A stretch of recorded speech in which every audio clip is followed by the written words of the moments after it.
Florida Governor Ron DeSantis says he plans to sign a new election bill into law. Florida's Republican majority has passed legislation to make significant changes to mail-in voting procedures. The bill includes new ID requirements and increases how often voters need to request ballots. A record number of Floridians voted by mail in the 2020 election. Supporters say the measure will strengthen Florida's election security despite little evidence of widespread voting fraud.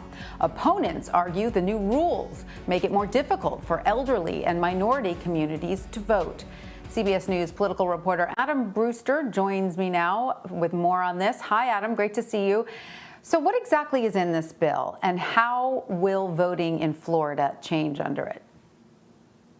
Well, it's another bill that makes many changes to the way the state administers its elections.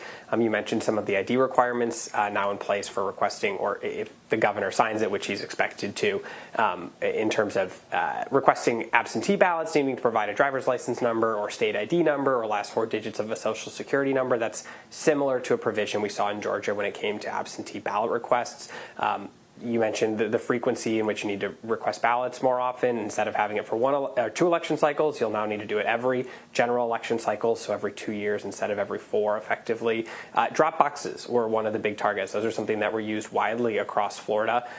This puts some tighter restrictions on where they can be located. That's not a huge change from the rules that were in place last time, but there are limits put in place on the hours at some of those locations that can only be available during early voting hour operations. They have to be staffed by someone from the election supervisor's office to monitor them at all times.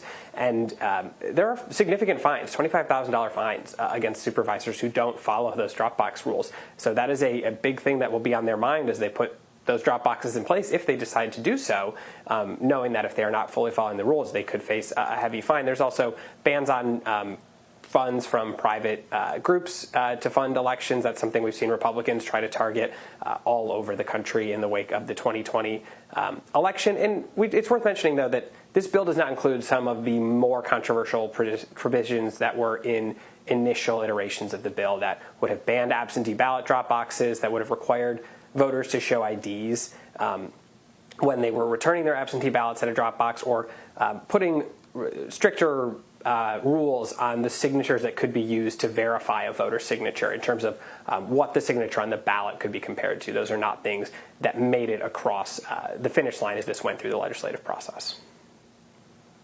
It's interesting that Florida is feeling the need to revamp its voting laws, since Florida Governor Ron DeSantis himself praised the state's 2020 elections. President Trump carried it by 3 points. So why do Florida lawmakers, and again, you pointed out it's a Republican state at the moment, but a Republican, candidate won the state. So why do they feel it is necessary to change the voting procedures?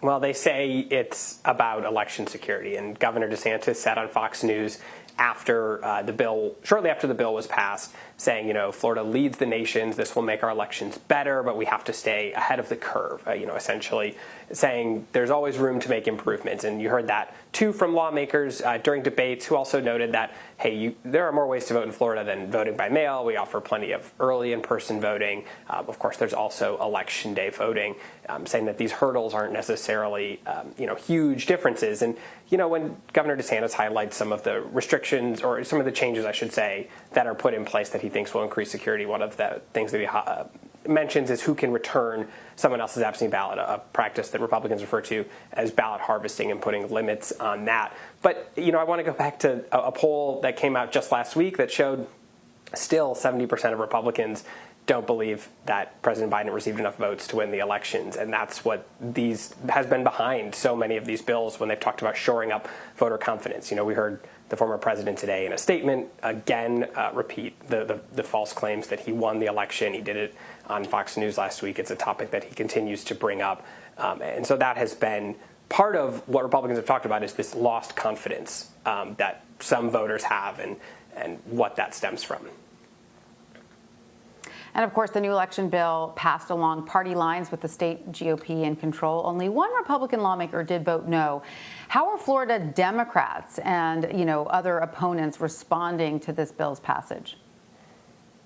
Well, they asked, the question that was generally asked often was, you all said this bill, or our elections, in 2020 were so well run, and Florida was a model, right? Florida went from being, at the bottom of the way they ran elections in 2000 to really being a role model in the 2020 election. And so they're saying, why are you need to put these restrictions in place? Why are you putting these hurdles in place that don't necessarily make voting more secure? They might just make it harder to vote for some groups of people. The ACLU and other voting rights groups put out statements saying how these measures may have disproportionate impacts on minority voters, low-income voters, older voters.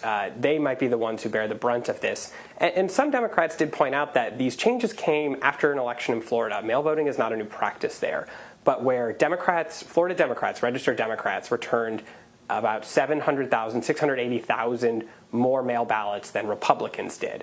In the 2018 and 2016 elections, those numbers were almost identical, with Republicans having a slight advantage in both of those, and then you saw it explode among Democratic voters, and that may have been partly because we heard former President Trump talk about fraud and the need to vote in person, and Republicans listening to that message leading up to Election Day if they wanted to have their votes counted. But certainly Democratic lawmakers highlighted the fact that these changes are coming now after so many Democrats voted by mail in this last election relative to Republicans.